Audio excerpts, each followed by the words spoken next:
बिस्मिल्लाहिर्रहमानिर्रहीम। आज की इस वीडियो में हम फिज़िक्स का मैप कवर करेंगे। तो फिज़िक्स एक बहुत बड़ा सब्जेक्ट है जिसमें हम खला की गहराई में मौजूद कहकशाओं से लेके एटम के अंदर मौजूद ज़र्रात तक के बारे में इंफॉर्मेशन हासिल करते हैं। तो आज हम देखेंगे कि फ़िज़िक्स के डिफरेंट ब्रांचेस आपस में किस तरह से इंटरकनेक्टेड हैं। तो जो फिज़िक्स है उसको बड़े पैमाने के ऊपर तीन बड़े हिस्सों के अंदर तकसीम किया गया है। एक क्लासिकल फ़िज़िक्स है, एक क्वांटम फ़िज़िक्स है और एक रिलेटिविटी है। हम क्लासिकल फ़िज़िक्स से स्टार्ट करते हैं और न्यूटन से स्टार्ट करते हैं। इसके हरकत के कवानीन बयान करते हैं कि मादे से बनी हर चीज़ किस तरह हरकत करती है, और इसके अलावा ग्रेविटेशन जो है वो बताते हैं कि आसमान में सियारों की हरकत को ज़मीन पर अशिया के गिरने के साथ एक खूबसूरत वजाहत के साथ कैसे जोड़ा जा सकता है। न्यूटन ने ही कैलकुलस को भी ईजाद किया था, और कैलकुलस जो है ये एक पावरफुल मैथमेटिकल टूल है जिसकी मदद से हम फिज़िक्स में इनोवेशन जो है उसको ले आते हैं। कैलकुलस रियाजी का एक हिस्सा है, लेकिन फ़िज़िक्स और रियाजी दोनों एक दूसरे के लिए लाज़िम व मलज़ूम है। ऐसा कह सकते हैं कि मैथ फ़िज़िक्स की ज़ुबान है और मैथ को फ़िज़िक्स की बुनियाद तसव्वुर कर सकते हैं।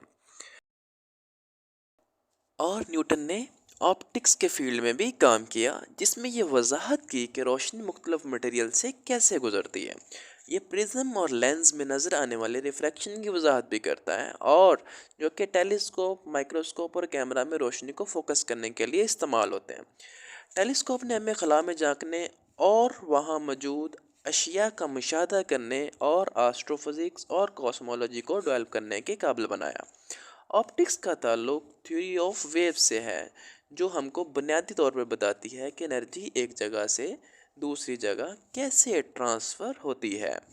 जैसे किसी मीडियम के अंदर खलल को पैदा करने हवा के ज़रिए या तालाब की सतह पे लहरें पैदा करने से जो एनर्जी है वो एक जगह से दूसरी जगह ट्रांसफ़र होती है, तो ये वेव्स के थ्रू होती है। तो रोशनी जो है, रोशनी को सफ़र करने के लिए हमें किसी भी मीडियम की ज़रूरत नहीं होती। ये खला में से भी गुजर सकती है, मगर फिर भी इन तमाम असूलों पे अमल करती है जो दूसरी वेव्स जो हैं के लिए बने हैं, यानी कि रिफ्रैक्शन, डाइफ्रैक्शन और रिफ्लेक्शन वगैरह के कवानीन जो हैं। और यही चीज़ जो है ये हमें इलेक्ट्रोमैग्नेटिज़्म की तफसील की तरफ ले जाती है कि इलेक्ट्रोमैग्नेटिज़्म जो है ये क्या चीज़ है। ये बेसिकली इलेक्ट्रिक और मैग्नेटिक फील्ड के बारे में वजाहत जो है, इसको पहली बार जेम्स क्लार्क मैक्सवेल जो थे, ये एक फ़िज़िक्स था जिसने डिस्कवर किया कि एक ही चीज़ के दो पहलू हैं, और इसने इलेक्ट्रोमैग्नेटिज़्म के लिए हैरत अंगेज़ तौर पर खूबसूरत असूल अखज़ किए और ये नज़रिया पेश किया कि रोशनी एक इलेक्ट्रोमैग्नेटिक वेव है। बेसिकली क्लासिकल मैकेनिक्स का ताल्लुक न्यूटन के कवानीन से है, और ये सॉलिड ऑब्जेक्ट्स की मोशन और खसूसियात की वजाहत करती हैं, जबकि इन पर जब फोर्स लगती है तो क्या होता है, और जब वो आपस में जुड़ते हैं तो क्या होता है। ऐसा ही फ्लूइड मैकेनिक्स में लिक्विड गैसेस के बहाव के बारे में पढ़ते हैं, और फ्लूइड मैकेनिक्स का इस्तेमाल करते हुए आप ये मालूम कर सकते हैं कि हवाई जहाज़ के परों के नीचे कितनी लिफ्ट पैदा हो सकती है, या कार कितनी एरोडायनेमिक हो सकती है। फ्लूइड डायनामिक्स चूँकि मुश्किल है, क्योंकि मॉलिक्यूल जैसी टैनी थिंग्स की मोशन बहुत तेज़ और मुश्किल होती है, जो हमें केओस थ्योरी की तरफ ले जाती है। केओस थ्योरी बुनियादी तौर पे कॉम्प्लेक्स सिस्टम की वजाहत करती है, जो बताती है कि इब्तदाई हालात में छोटे छोटे फ़र्क बाद में मुख्तलिफ नताइज का बायस कैसे बन सकते हैं। थर्मोडायनामिक्स के अंदर हम एनर्जी के बारे में पढ़ते हैं कि एक शक्ल से दूसरी शक्ल में कैसे ट्रांसफ़र होती है, और इसमें इंट्रोपी भी शामिल है, जो कि बेसिकली मेजर ऑफ डिसऑर्डर होती है या ऑर्डरनेस होती है, जो हमें बुनियादी तौर पर आगाह करती है कि मुख्तलिफ़ किस्म की तवानाई कितनी मुफीद है। एनर्जी फ़िज़िक्स की एक बुनियादी प्रॉपर्टी है और हर चीज़ के अंदर मौजूद होती है।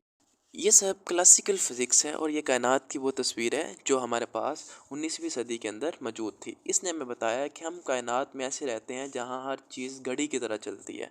अगर हम हर चीज़ को काफ़ी हद तक दुरुस्त तरीके से मेज़र कर लें तो हम मुस्तकबिल के बारे में भी जान सकते हैं, मगर ये सब कुछ हल नहीं हुआ। तो ये बात में चंद सुराग रह गए थे जो इस तरफ इशारा करते थे, जैसा कि मरकरी के ऑर्बिट कदरे बहुत तेज़ था, और इलेक्ट्रॉन और रोशनी के साथ कुछ अजीबो गरीब जो चीज़ें रूनुमा आईं। तो इस वक्त के तमाम फिज़िक्स का ख्याल था कि वो इनको जल्द हल कर लेंगे और इनकी वजाहत कर देंगे, लेकिन ऐसा हुआ नहीं। और इसी चीज़ ने क्वांटम मैकेनिक्स यानी क्वांटम फिज़िक्स और रिलेटिविटी की जो डोमेन थी उसका आगाज़ कर दिया, और कायनात को समझने में एक नए रुख का आगाज़ कर दिया। البرٹ آئنسٹائن نے یہاں پہ جو اس نئی جہد جو تھی اس میں اپنا کردار ادا کیا. تو البرٹ آئنسٹائن نے جنرل ریلیٹیوٹی اور اسپیشل تھیوری آف ریلیٹیوٹی پیش کی. اسپیشل تھیوری آف ریلیٹیوٹی جو تھی اس کے اندر روشنی کی رفتار تمام آبزرور کے لیے کانسٹنٹ تھی، جس کا مطلب تھا کہ جب آپ واقعی تیزی سے سفر کرتے ہیں تو عجیب و غریب چیزیں ہونے لگتی ہیں، جس کا جیسا کہ ٹائم سلو ڈاؤن ہو جائے گا، لینتھ کنٹریکشن ہو جائے گی اس طرح سے. تو اسی کے اندر ہی اس نے E=mc² فارمولہ سے بتایا کہ انرجی اور میٹر ایک ہی چیز کے دو پہلو ہیں، ان کو ہم الگ الگ جو ہے وہ کنسیڈر نہیں کر سکتے. اور اس نے جنرل ریلیٹیوٹی کے اندر بتایا کہ جو اسپیس ٹائم ایک ہی فیبرک کا حصہ ہیں، جس کو ہم اسپیس ٹائم جو ہے وہ کہتے ہیں، اور گریوٹی جو ہے یعنی کہ فورس آف گریوٹی بھی انہی اشیاء سے آتی ہے جو اسپیس ٹائم کو بینڈ کرتی ہیں. جبکہ جنرل ریلیٹیوٹی بڑے آبجیکٹس کے بارے میں بتاتی ہے، اور کوانٹم جو ہے ہمیں یہ چھوٹے آبجیکٹس یعنی سب اٹامک پارٹیکلز کے بارے میں بتاتی ہے. تو ان دونوں کے اندر جو بیسک فرق ہے وہ یہی ہے. اٹامک تھیوری ہمیں بیسیکلی ایٹم کے اندر موجود الیکٹران اور نیوکلس کے اندر موجود شیلز کے اندر انرجی کی ڈسٹریبیوشن کے بارے میں بتاتی ہے. جبکہ آگے ہمارے پاس جو کنڈینس میٹر فزکس ہے، یہ ہمیں بہت سے ایٹموں کی جو کوانٹم فزکس ہے اس کو سالیڈس اور لیکوڈ میں ایک ساتھ بیان کرتی ہے. آگے ہمارے پاس ایک اور برانچ ہے جس کو ہم کہتے ہیں نیوکلیر فزکس. تو یہ ہمیں ایٹم کے نیوکلس کے بارے میں بتاتی ہے. نیوکلیر فزکس جو ہے کہ وہ کیسے بیہیو کرتا ہے، یعنی کہ اس کے جو ہمارے پاس ریئیکشنز ہوتے ہیں، نیوکلیر فیشن ریئیکشنز ہوتا ہے جو نیوکلس کے ٹوٹنے سے، اور یہ ہمارے پاور پلانٹس کے اندر جو ہے اس کو استعمال کرتے ہیں. اور جس طرح ایک فیوژن ریئیکشن ہوتا ہے جو ایٹمز کو آپس میں جوڑنے سے جو بتاتا ہے کہ جو انرجی ہے وہ کس طرح سے بنتی ہے، کس طرح سے ڈسٹرائے ہوتی ہے. تو یہ سورج کے اندر یہ والا ہوتا ہے. تو ہم بیسیکلی اگر دیکھیں تو پارٹیکل فزکس جو ہے اس کے اندر بنیادی ذرات کی تلاش کے لیے بہت گہرائی سے چھان بین کی جاتی ہے، اور پارٹیکل فزکس کے اسٹینڈرڈ ماڈل میں ان کو بیان کیا گیا. اور کوانٹم فیلڈ تھیوری تمام کوانٹم فزکس کو اپنی گرفت میں لیتی ہے.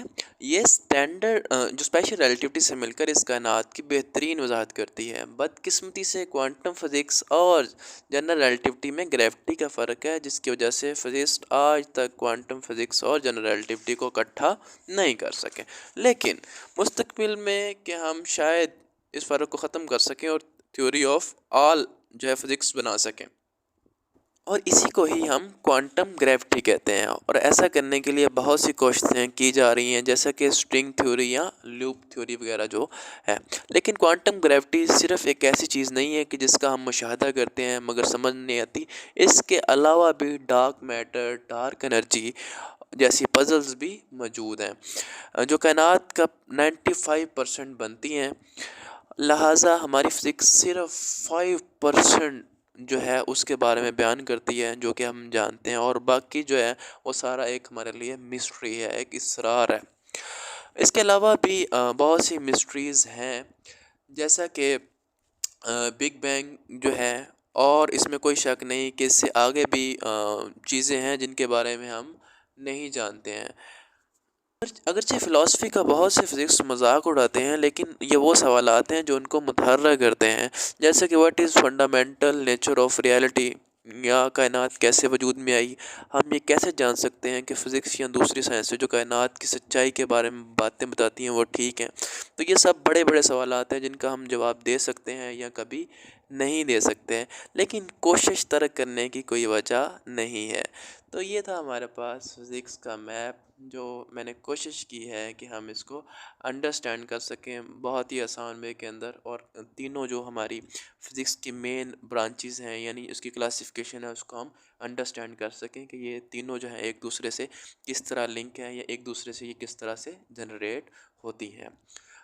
جزاک اللہ خیرہ. اگر پسند آئے تو اس کو لائک کریں، سبسکرائب کریں. شکریہ.